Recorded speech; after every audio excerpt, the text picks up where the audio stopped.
Hello students, आज हम पढ़ेंगे इलेक्ट्रोकेमिकल सेल, विद्युत रासायनिक सेल। लास्ट वीडियो में हमने इलेक्ट्रोकेमिस्ट्री की डेफिनेशन समझी है और सेल्स के बारे में पढ़ा है। और सेल्स हमने दो प्रकार के पढ़े हैं, एक इलेक्ट्रोकेमिकल सेल और एक पढ़ा है हमने इलेक्ट्रोलाइटिक सेल। तो आज हम इस वीडियो में पढ़ेंगे इलेक्ट्रोकेमिकल सेल के बारे में, विद्युत रासायनिक सेल के बारे में।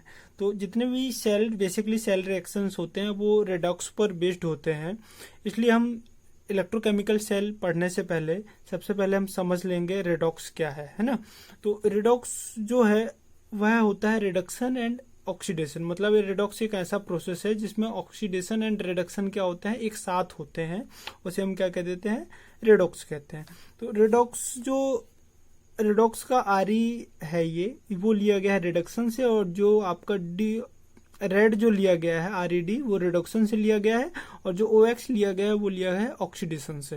तो इस प्रकार रेडॉक्स जो होता है रिडक्शन एंड ऑक्सीडेशन जिसमें साथ साथ होते हैं वह प्रोसेस कहलाता है आपका रेडॉक्स। हम फर्स्ट ऑफ ऑल ऑक्सीडेशन समझ लेते हैं। तो the process of donating electron is called oxidation. Simple सा है, किसी मेटल द्वारा इलेक्ट्रॉन डोनेट करने का जो प्रोसेस होता है वही कहलाता है आपका ऑक्सीडेशन। अब जब मेटल इलेक्ट्रॉन क्या करता है, डोनेट करता है, तो उसका जो मेटल का ऑक्सीडेशन नंबर क्या हो जाता है, इंक्रीज हो जाता है। ऑक्सीडेशन नंबर क्या होता है, इंक्रीज हो जाता है। बेसिकली ऑक्सीडेशन नंबर क्या कहलाता है, number of charge present in the atom, है ना, इन द एटम और metal is known as oxidation number. तो जैसे ही अब इलेक्ट्रॉन सोडियम मेटल ने एक इलेक्ट्रॉन क्या किया, डोनेट किया, तो इस पर चार्ज क्या हो गया, +1 आ गया। एक इलेक्ट्रॉन डोनेट करने से इस पर चार्ज कितना आया, +1, है ना। तो ये जो +1 चार्ज आया तो ये 0 से बड़ा है, इसलिए इसका ऑक्सीडेशन नंबर क्या हो जाता है, इंक्रीज हो जाता है। बिकॉज ऑक्सीडेशन जो होता है किसी भी अणु, परमाणु, इलेक्ट्रॉन, है ना, आयन, एटम और उसका जो मॉलिक्यूल होता है उस पर जो present number of present charge is known as oxidation number. तो ये हो जाता है आपका ऑक्सीडेशन नंबर, इंक्रीज हो जाता है ना, in the process of oxidation. तो इसका एग्जांपल ले लेते हैं हम सोडियम एक इलेक्ट्रॉन डोनेट करके क्या बना लेता है, Na+। एंड जिंक दो इलेक्ट्रॉन्स डोनेट करके क्या बना लेता है, Zn2+। ये हो जाता है ऑक्सीडेशन। देन हम आते हैं रिडक्शन प्रोसेस में। तो रिडक्शन क्या है, the process of receiving an electron is called reduction. Simple सा है, the process of receiving an electron is called reduction. अब रिडक्शन में क्या होता है, कोई जो आपका मेटल होता है ना, वह क्या करता है, इलेक्ट्रॉन रिसीव करता है। तो इस प्रकार का जो प्रोसेस होता है वो क्या कहलाता है, रिडक्शन। एंड रिडक्शन में क्या होता है, जो ऑक्सीडेशन नंबर क्या होता है, रिड्यूस होता है, एंड इलेक्ट्रॉन क्या होते हैं, गेन होते हैं। इलेक्ट्रॉन क्या हो जाते हैं, उसमें बढ़ जाते हैं। तो ये सिंपल हो जाता है रिडक्शन प्रोसेस। हमें इस प्रोसेस को बहुत अच्छे से ध्यान रखना है। अब इलेक्ट्रोकेमिकल जो आपका सेल है उसमें जिस इलेक्ट्रोड में, जिस मेटल रॉड में ऑक्सीडेशन होगा वह एनोड कहलाएगा, ये आप ध्यान रखिएगा। एंड जिस मेटल रॉड में, इलेक्ट्रोड में रिडक्शन प्रोसेस होता है वह ऑलवेज क्या कहलाता है, कैथोड। तो ये पॉइंट मुझे बेसिकली समझाना था कि जिस इलेक्ट्रोड में, जिस रॉड में आपका ऑक्सीडेशन होगा वह एनोड कहलाएगा, है ना, एंड एनोड कहलाएगा। एंड जिस इलेक्ट्रोड में आपका रिडक्शन होगा वह क्या कहलाएगा, कैथोड कहलाएगा। तो ये हो जाता है रेडॉक्स। हम इसका एक एग्जाम्पल के थ्रू समझ लेते हैं। सोडियम एंड क्लोरीन का रिडॉक्स रिएक्शन कराते हैं। तो सोडियम का एक इलेक्ट्रॉन लूज करके क्या किसमें कन्वर्ट हो जाता, ऑक्सीडाइज हो जाता है Na+ में। एंड क्लोरीन एक इलेक्ट्रॉन क्या करके रिसीव करके रिड्यूस हो जाता है Cl- में। तो ये जो एग्जांपल हो जाता है ये होता है आपका रिडॉक्स अभिक्रिया का। अब हम आ जाते हैं, जो हमारा टॉपिक था इलेक्ट्रोकेमिकल सेल, विद्युत रासायनिक सेल। तो इसकी कुछ जनरल इंफॉर्मेशन हम देख लेते हैं पहले। The first electrochemical cell was built in 1780 Luigi Galvani, इसे हम एल गैल्वेनी भी कहते हैं।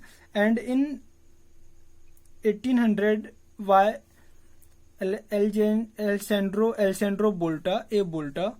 एंड इसी कारण से हम इस सेल को कहते हैं galvanic cell and voltaic cell. मतलब जो इस सेल को जिन्होंने बनाया, L Galvani and A Volta ने, इन्हीं के नाम के अकॉर्डिंग ही हम इलेक्ट्रोकेमिकल सेल को गैल्वेनिक सेल या वोल्टाइक सेल भी कहते हैं। तो बेसिकली होता क्या है, जो इलेक्ट्रोकेमिकल सेल होता है, सिंपल हमें याद रखना है, यह इलेक्ट्रिकल एनर्जी को इलेक्ट्रिकल एनर्जी में कन्वर्ट करता है। In this cell chemical energy is converted into electrical energy. And जो इसका फंक्शन होता है वह किस पर बेस्ड होता है, रेडॉक्स रिएक्शन पर। तो the functioning of this cell is based on redox reaction, simple. And अब इस सेल में होता क्या है एक्चुअली,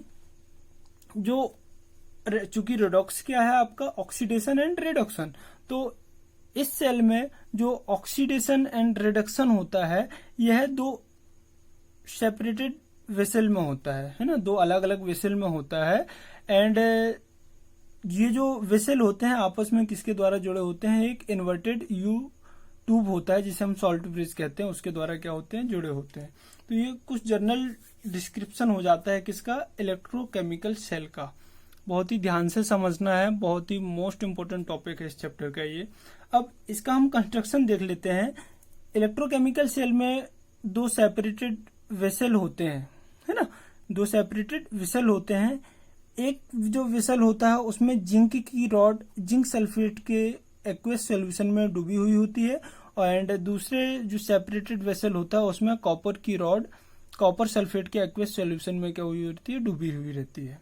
और इन दोनों सॉल्यूशंस को, जिंक सल्फेट के एक्वस सॉल्यूशन को एंड कॉपर सल्फेट के एक्वस सॉल्यूशन को, हम एक इन्वर्टेड यू ट्यूब द्वारा जोड़ देते हैं जिसे हम कहते हैं सॉल्ट ब्रिज।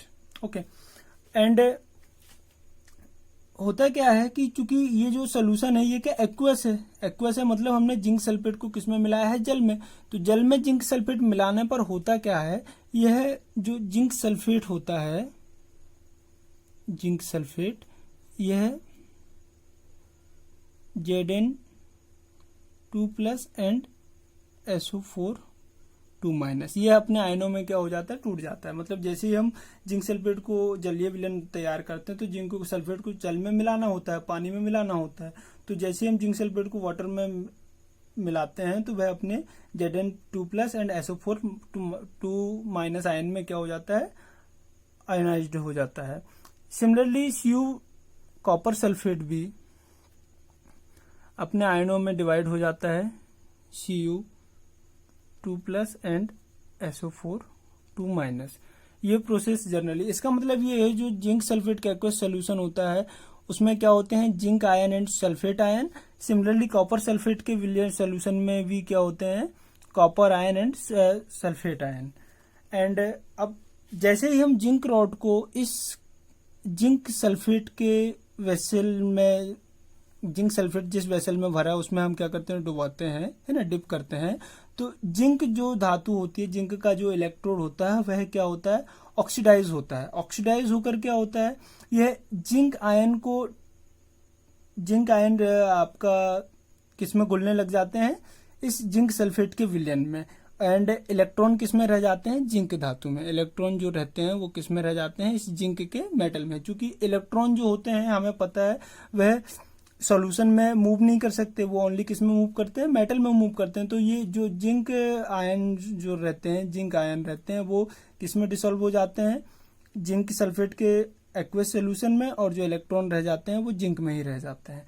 अब यदि हम इस जिंक के इलेक्ट्रोड को एक वायर द्वारा किसमें, कॉपर के इलेक्ट्रोड से जोड़ देते हैं, तो जिंक से ये जो इलेक्ट्रॉन किसकी ओर मूव करने लग जाते हैं, कॉपर की ओर, है ना।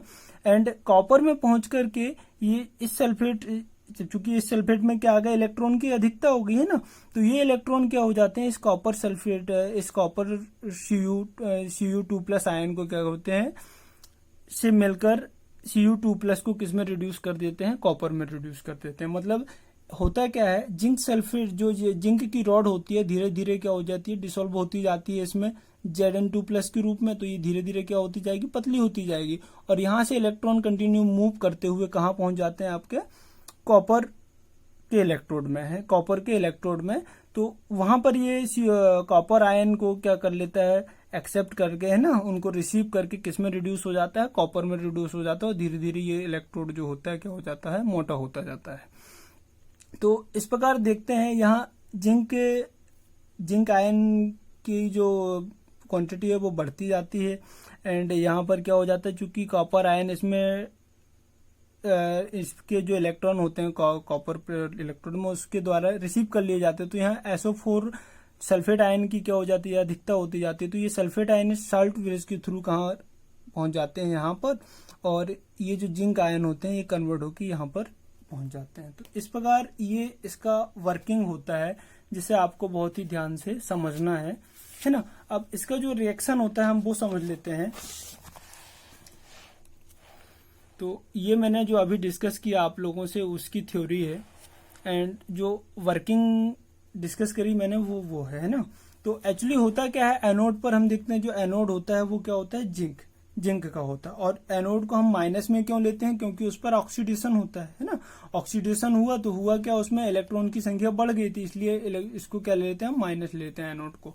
तो जिंक क्या करता है, ऑक्सीडाइज होता है Zn2+ में इलेक्ट्रॉन में। ये इलेक्ट्रॉन जो कनेक्टिंग वायर था आपका, कनेक्टिंग वायर के थ्रू कहाँ पहुंचते हैं, कॉपर में, है ना, कॉपर के इलेक्ट्रोड में पहुंचते हैं। वहां पर ये कॉपर आयन द्वारा क्या होते हैं, रिसीव कर लिए जाते हैं, और इस प्रकार से कॉपर आयन किस में रिड्यूस हो जाता है, कॉपर में रिड्यूस हो जाता है।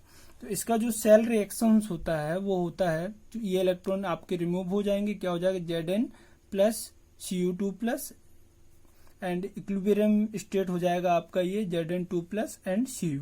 तो एंड इन दिस वे जो इलेक्ट्रॉन पास होते हैं, है ना, जो आपके इलेक्ट्रॉन पास होते हैं इस रिएक्शन होने से, रेडॉक्स रिएक्शन होने से, इसके थ्रू ही क्या होता है, आपका इलेक्ट्रिक करंट क्या होता है, प्रोड्यूस होता है। तो ये प्रोसेस रेगुलरली चलता रहता है, और ये हो जाता है आपका विद्युत रासायनिक सेल, इलेक्ट्रोकेमिकल सेल। आपको बहुत ही ध्यान से पढ़ना है, सिंपल थ्योरी है जो मैंने डिस्कस करी है, उसे ही समझना है और इसकी प्रैक्टिस करना है। और यदि आपको समझ में नहीं आता है तो आप मुझे जरूर बताएं, ग्रुप में या पर्सनली, है ना। Thank you.